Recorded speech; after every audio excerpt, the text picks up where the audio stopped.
Bună dimineața și bun găsit la BU! Sunt Sabina Iosub și vă invit să rămâneți alături de mine în următoarea jumătate de oră, căci o să discutăm despre lucruri importante care se întâmplă aici la nivelul Parlamentului European.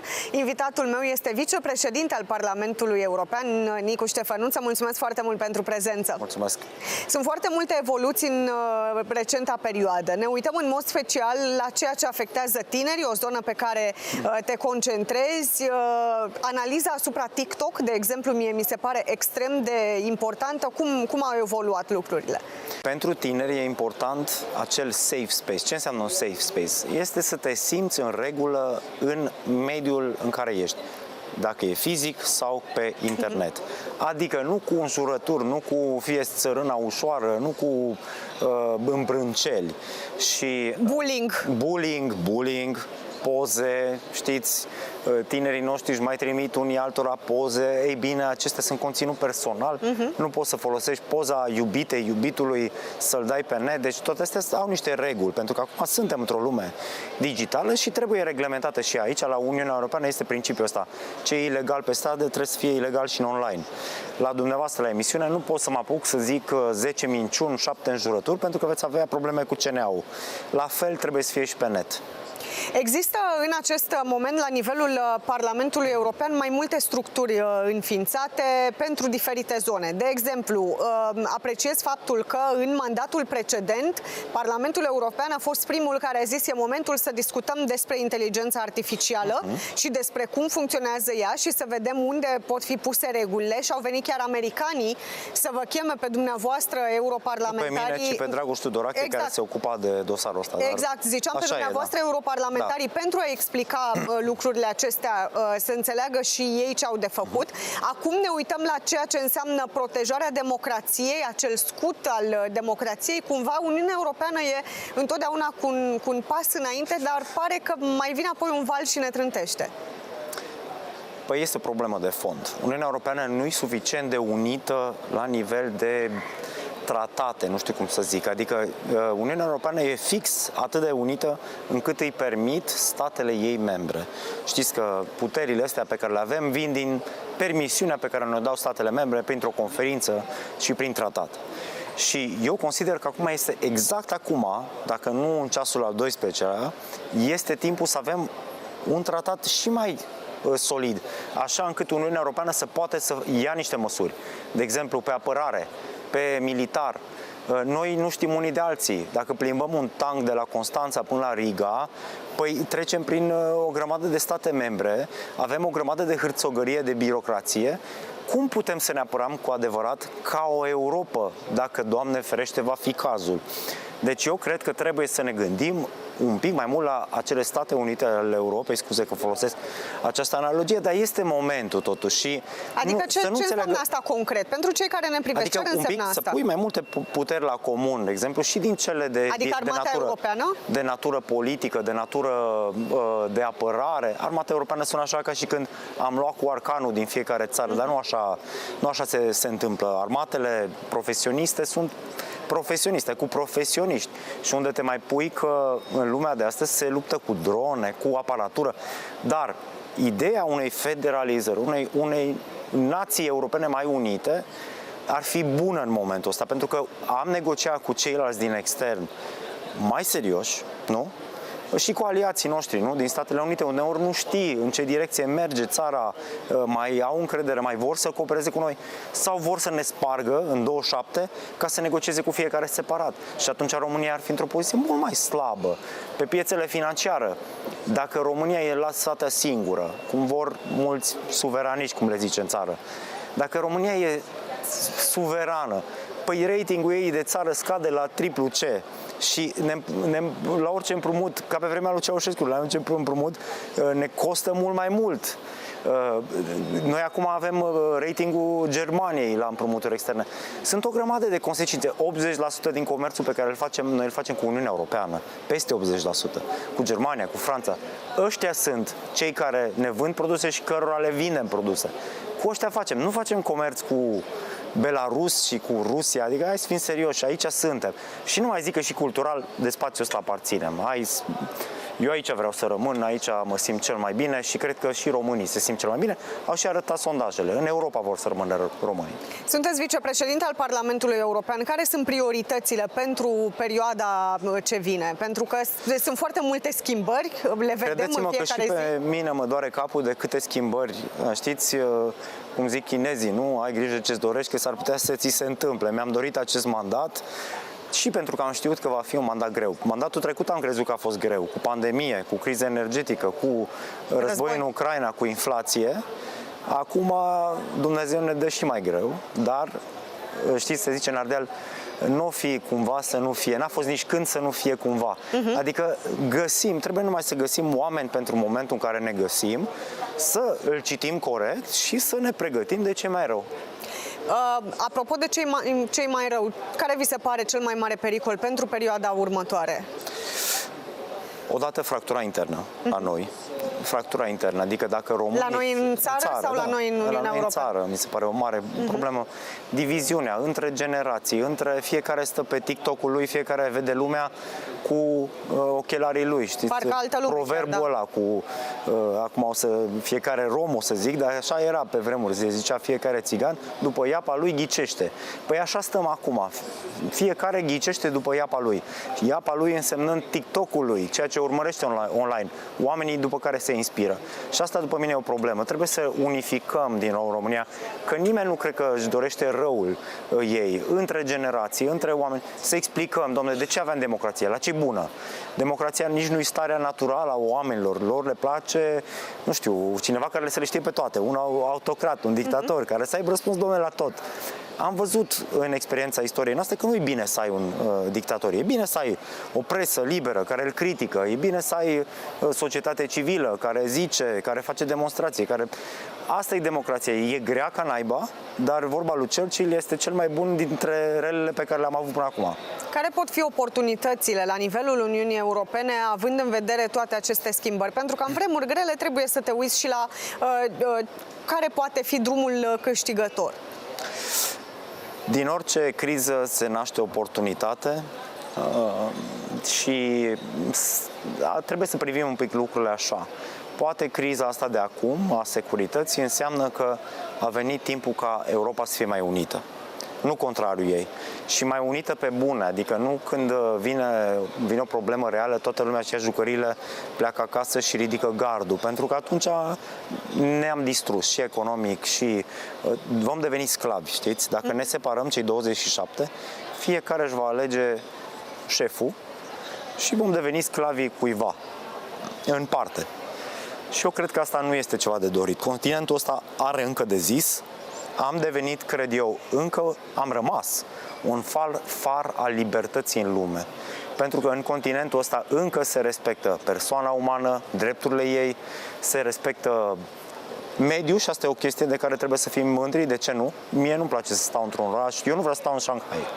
Dacă sunt, nu știu, oameni care vreau să stea în Shanghai, să respire aer de Shanghai, să fac asta. Eu nu vreau. Eu vreau ca Europa mea să fie verde, curată, prosperă, cu oameni sănătoși și liberi. Oare această Europa prea verde n-a adus și toate aceste probleme de acum? Chiar îmi puneam și eu o problemă. Oare decizia Uniunii Europene de a interzice paiele de plastic a adus valul de suveranism și de extremism și chiar pe alocuri fascism care ne aruncă în război? Serios? Deci nu cred că asta este cauza principală. Da, sunt unii care spun au fost prea multe, au fost mult prea multe decizii care să ne schimbe viața total și dar nu este ceea ce se numește acum woke sau mai știu eu ce, nu asta este de vină. După mine este un țap ispășitor curentul woke. Sunt eu de vină că nu știu, că Fico s-a întâlnit cu Putin și vrea să fac un deal acolo? Nu sunt eu de vină. Eu reprezint ceea ce consideră o bună parte a societății tinere că ar trebui să fie viitorul, să nu le predăm un viitor care este haotic, murdar, cu mediul făcut varză. 2024 din nou, cel mai cald an din istorie. Am și eu copil mic și mă gândesc, nu știu, când se uită înapoi la interviurile astea, vreau copilul meu de 20 de ani să zică, uite, tata a avut dreptate, a luptat pentru cauza dreaptă. Mulțumesc foarte mult, Nicu Stefănuţă, pentru această discuție. Mulțumesc eu. Rămâneți alături de mine, continuăm. Together with me here in Brussels is Dora David. Thank you so much for your presence. Thank you for having me. We need to discuss about this online situation. We've seen a lot of recent developments, like what's happening on TikTok, like how minors should be protected, like the need for legislation. Let's take them step by step. First of all, in terms of minors, what should we do in order to protect them on the internet? Thank you. You've highlighted something very important, a topic that's very important here in the European Parliament, and allow me to add a bit of context, also very important for me because I represent a newly emerged democratic opposition party from Hungary that emerged out of mass protests triggered by outrage at a state-tolerated child abuse scandal. So child protection is very important for us, not just offline but also online. And as to what we should do, I mean, we know that, the internet is amazing. It's been transformational for our society. It provides incredible benefits, including for our young ones. For it enriches their education and social lives. But we also know that the internet was not designed with children in mind, and it wasn't designed for them. And this is important because we know that they spend more and more time online. We have statistics that say, 9 to 16-year-olds spend on average 3 hours a day online, and this doubles for the age group of 16 to 24-year-olds to 7 hours. And aside from the potential mental health impacts, this also takes away at the very least important time that could be spent on sleeping, on exercise, on education, and on forming real-life relationships. And we know that this time that they spend online, they're faced with many risks. We know they're exposed to cyberbullying, child sexual abuse, but also commercially exploitative practices where companies basically want them to be hooked on their services, to addict them to their services, manipulate them at a particularly vulnerable stage in their development. Let's make a comparison. If we are taking a 5-year-old child and letting him on the street to manage himself or herself, that's the same on the internet. If we are leaving a child in front of a telephone or of a computer on his or her own, that's I think that's the best comparison that we can have. Imagine a child that has to manage herself or himself alone. Except that I think parents in the offline world look after their children a lot more. They're a lot more protective. And paradoxically, they allow them access to a lot of services that is, could be the Wild West. So we need to make sure that protections apply online as well. And there are just to give you a few examples of addictive and manipulative practices that they're exposed to. We're all familiar with endless scrolling or autoplay of videos or video games, such as loot boxes that could be like gambling. A child doesn't have the ability to understand what in-game currency means in real-life currency. Or they see influencers that they follow that potentially market harmful products or unhealthy products to them. So we need to make sure that we address these risks online. And what can we do at the European level, actually? How can we put barriers to those practices?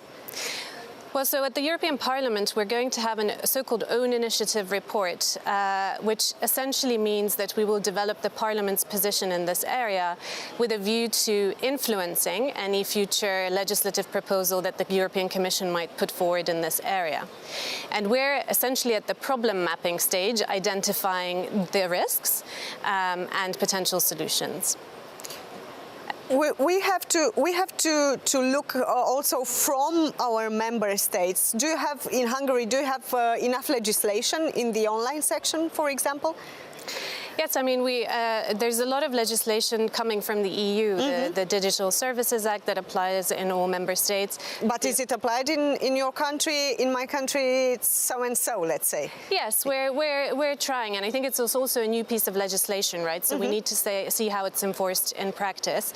But I think the Hungarian authorities have been quite active in this area, also in relying on or enforcing other pieces of legislation that predate the DSA, for example, the Unfair Commercial Practices Directive or data protection rules.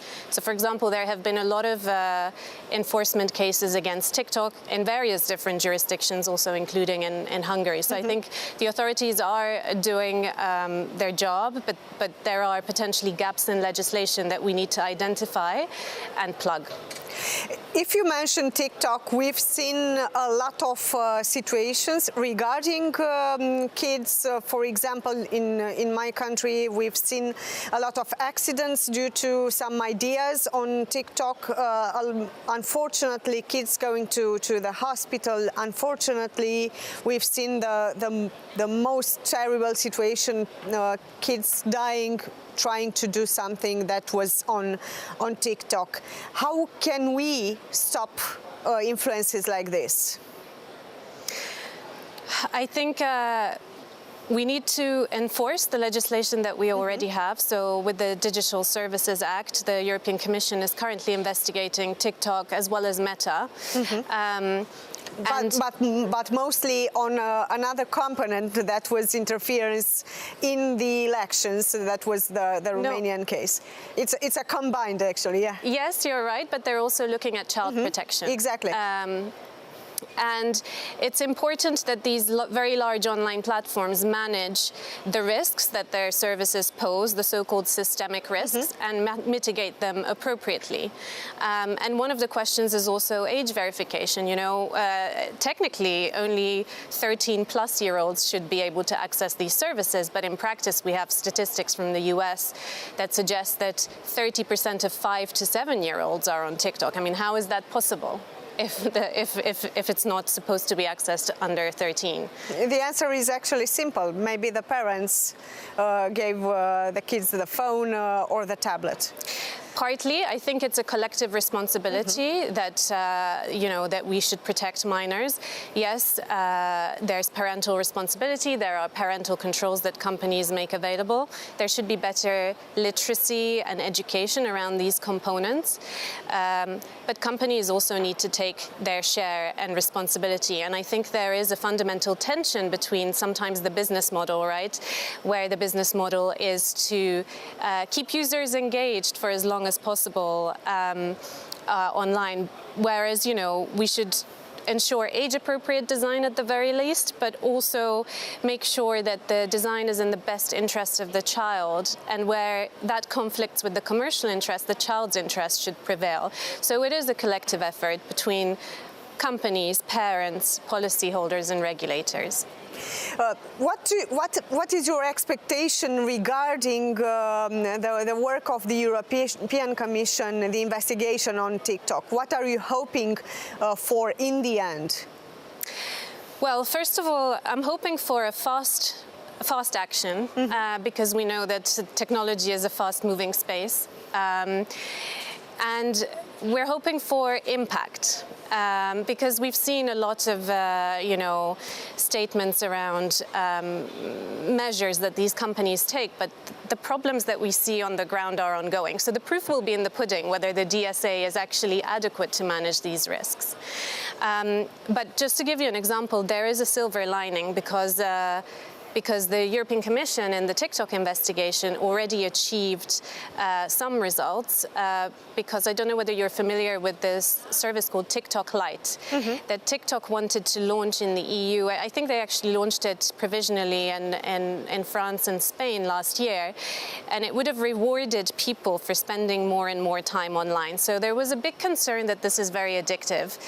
And the Commission asked for a risk assessment from TikTok and said, hey, TikTok, come on, where's the risk assessment? And in the end, TikTok realized that it's not going to implement this in Europe and has withdrawn it from the markets where it was. So we do see some results from the investigation, but we need to see more, and we need to see them fast.